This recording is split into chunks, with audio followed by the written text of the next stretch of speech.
Sit down. Right. You got here quick. Good. What do you know? What did Simpkins tell you on the way in? Well, that is the crux of it. Do you know Harkin? Lord Howard Harkin.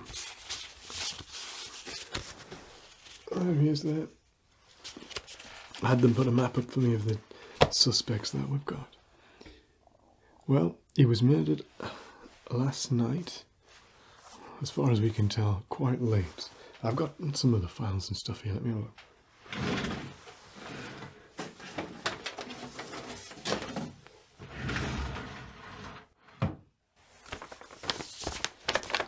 Have you been given a copy of this yet? I'll get Simpkins to knock you one up. Simpkins will be your number one on this, by the way. We'll also get you a runner so you can go back and forth. Well, there's a lot, but if I'm honest with you, I haven't really had much of a chance to go through it. Let's have a look.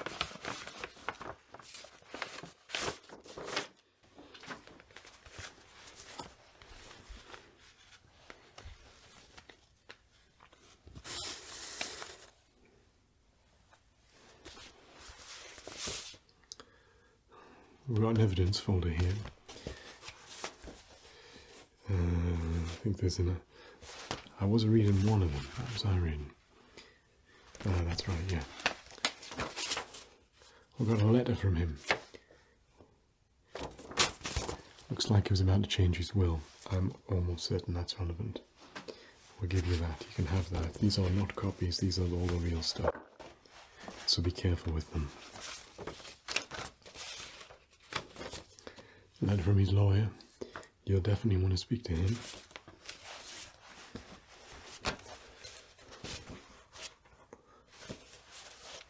Rupert Harkin's in there as well. That was his brother.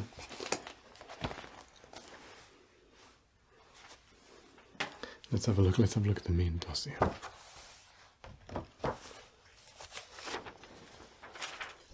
Simpkins has knocked you off a persons of interest folder.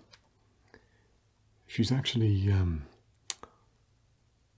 recorded all the personal statements as well from the suspects. We've got some main suspects here. Let's go through them. Persons of interest. I had the cards marked up as well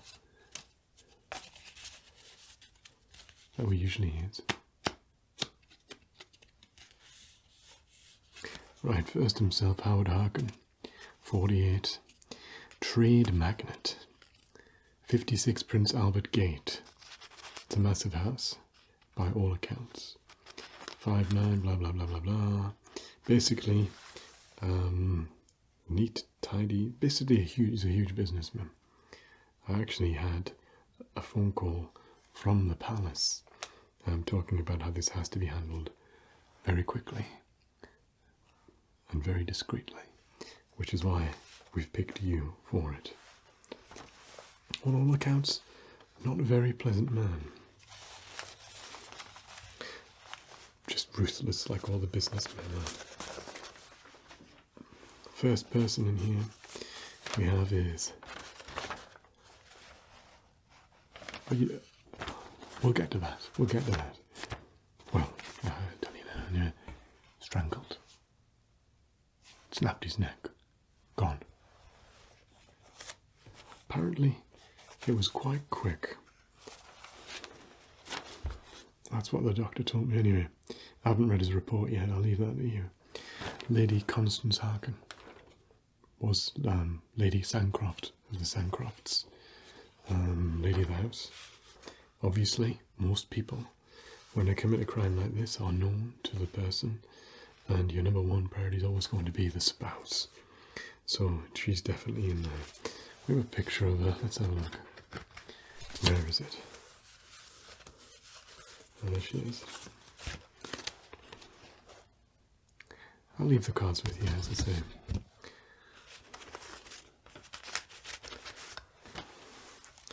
Just says here that nice woman, prone to melancholia though.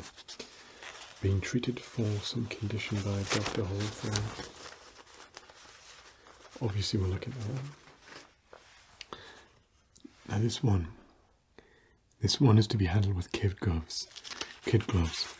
The Right Honourable Dr. Hogmanay Augustus Thaddeus Copperhand, basically, Dr. Copperhand. Obviously, you can see the address here at Buckingham Palace. So obviously, I'm going to have to be careful with that one. He has a direct line to Her Majesty, as I understand it. Rupert Harkin, well, he's the brother. Bit of a rebel, as I understand, a bit of a revolutionary. Yeah. Disinherited. He's definitely what to talk to. I don't know, but we have to check the will. I don't know if he had anything to gain from it, but it says disinherited, so anyway, he needs to be looked into. He's got criminal charges here, non-violent stuff, political stuff. Reginald Gromwald. Now he worked for Harkin. He is a cartographer, first class. Apparently he's a very good one. Obviously lots of people work for Harkin, so why is he in here? He's in here because he was one of the last people to speak to him. He came to visit him on the day of his murder. Unfortunately, quite a few people came to visit him on the day of his murder. Captain Ichabodium Wolf, Sky Captain of the Prometheus Sky ship. He's currently docked. We've got a picture of him here. He's currently docked at High India Quay.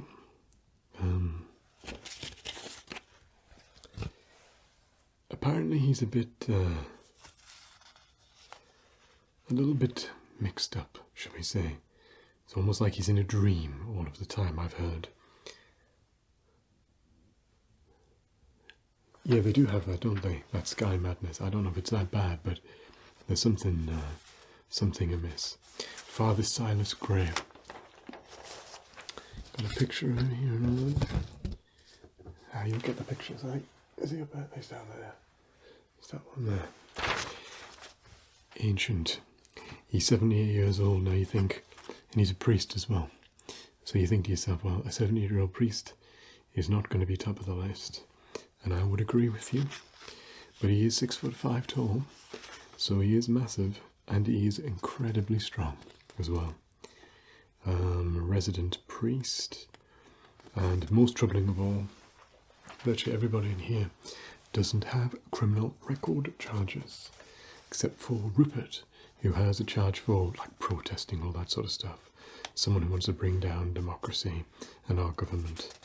So minor offences, fortunately, because he lives in a country that is free. Anyway, that is not the case for Silas. Silas was charged with murder, second-degree murder.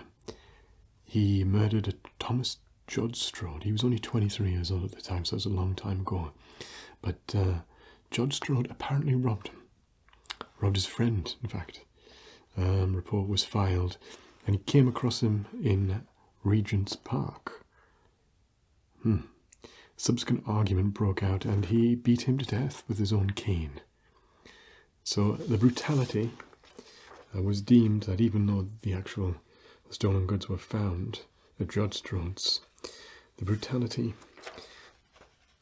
was considered beyond reasonable force to be arresting somebody for a citizen's arrest. He pleaded guilty, he displayed remorse, and he was sentenced to 10 years in Beetlewood Scrubs. Right, we've got Eudora. Madame Eudora Wendling, 35.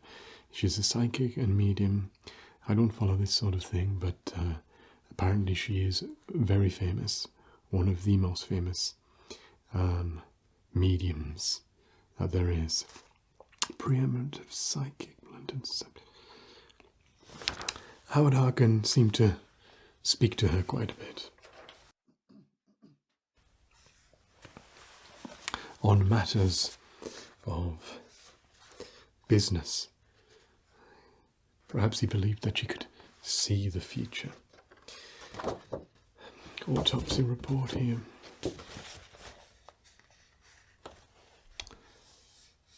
It says suspicious, violent, police referred, obviously.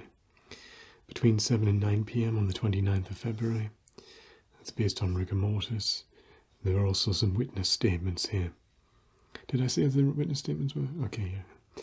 Well, they are, yes. Simpkins has got a record for you. And there's a photograph you can use. Bilateral fractures across the neck. The result of strangulation with considerable force. Died very rapidly. It says it was from the front, so the assailant might have known him. No poisons, no toxins. No major medical conditions. So this is the thing that I was looking at. This is the thing I've been most interested in, is the timeline of events. And of course, you're going to have to confirm all this. I think a lot of this is based off pieces of statements, mainly of the maid, actually, because she was more privy to the comings and goings of the entire house. As I say, we'll have to check this. 11 a.m. Madam Windling meets Lord Harkin. At 3 p.m. he met Captain Wolfe. 5 p.m. Father Silas, who met Lord Harkin, and then he visited on Lady Harkin. She was at home the entire time, so was the maid. Professor Gronwald, 6 p.m. and he also popped in on Lady Harkin. Copperhand, 7 p.m. He was the last one to see Harkin alive, which is very awkward.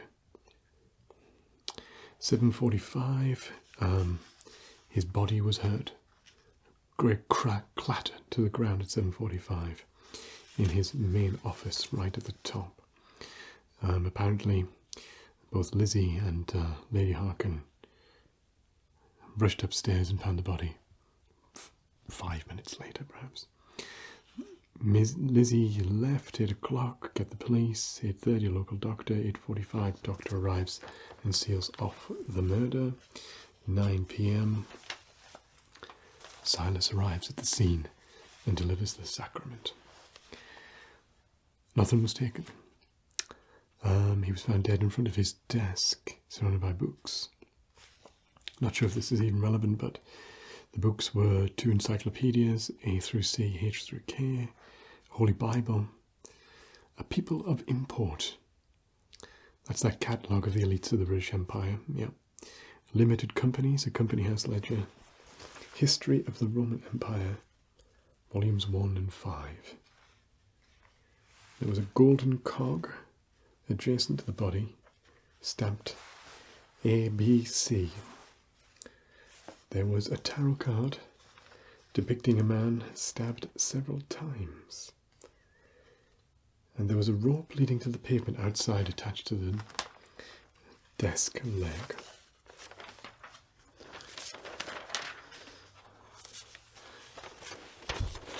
House plans.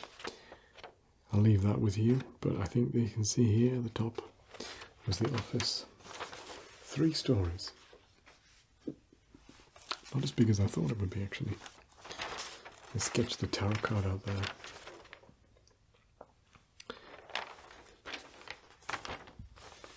You'll have to find out what that means.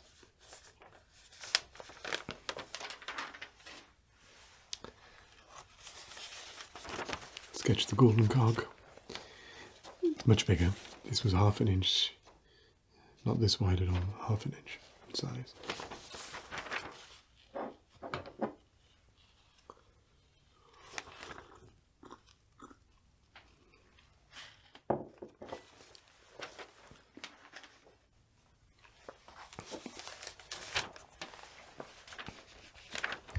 This was the other weird one that I spend most of my time with. Here's his office. Big desk. Not a huge office either. I think there's a safe here on this side or this side. Yeah, this is the safe. No attempt. There was apparently money and things on his desk. No attempt to take anything like that. Just a murder. Found here, there's the books scattered around. You can see them there. And this is a rope that left out of the window. So perhaps the murderer left via the window. Could just be a red herring to steer us off, but I don't think you'd go to that extreme. So, no, I'm thinking that's got to be relevant. You should get yourself down there. Obviously the body's not there. That was in transit early on for the... Interesting. For the autopsy. So it's saying here the rope was lightweight and it wouldn't have supported more than 150 pounds. That of a child or very, very slight person. Curious. Because no child or slight person is breaking someone's neck like that.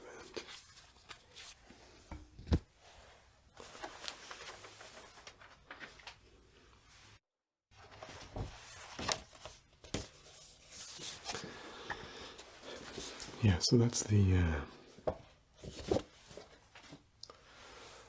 crux of it. As I say, I'll have a copy made up for you. Simpkins will be your first.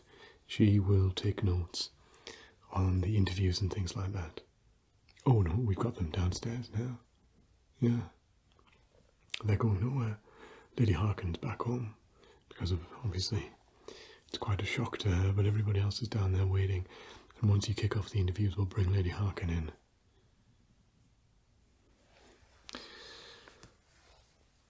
But I would probably start with the maid. She was the one who answers the door to everybody. She is quite a blabbermouth as well. So hopefully she'll be able to give some sort of reference to the characters who are coming in. Yeah. Yeah, then I mean it's up to you after that. Maybe the captain. It's maybe the captain, yeah. Be very careful with Copperhand. We've had this before, and you know, as soon as you get somebody in the palace involved, then it becomes incredibly awkward. And if you're not careful with them, because we're going to have to interview every single one of these model ones, so if you're not careful with them, just disappears, doesn't he, behind the palace gates? And what are we going to do? You're going to warrant to pull him out of there? That's never going to happen. You're going to have the most ironclad evidence if you're going to point the finger at him, and we're going to try to bring him down. So, careful with him. Apparently he's got quite an ego on him, so if you just flatter him, I'm sure he'll be more than happy to help.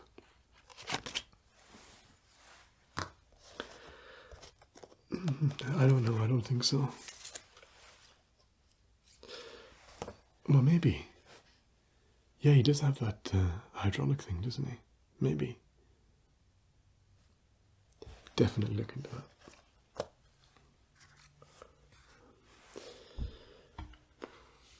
Well, apart from that, I just think keep me up to date. Telegrams. Not every couple of hours, but anytime something interesting develops. And at least 2 a day, send them across to me. If you can copy in Oldham as well. Oldham will make copies of everything. Any evidence that you want copied across to Oldham, send it by a runner. I don't want anything posted on this one. By a runner for all of them, yeah. Oldham will make the copies. Oldham is also reaching out to Dr. Hawthorne. Oh, didn't I mention it? Dr. Hawthorne was treating Lady Harkin for her nerves. Yeah. Apparently he's in Paris. So, yeah, Oldham sent a communication out on that one to see if we can get him back post-haste. But yeah, Rutherford, I am certain that you're going to be able to handle this quickly and efficiently. I have a great amount of trust in you, and you are our shining star of New Scottish Yard. And this will just be another tick in that very lengthy book of successes. Well, I won't keep you any longer. Good luck. As I say, keep me up to date. And if you need any other resources, we'll see what we can do. Right.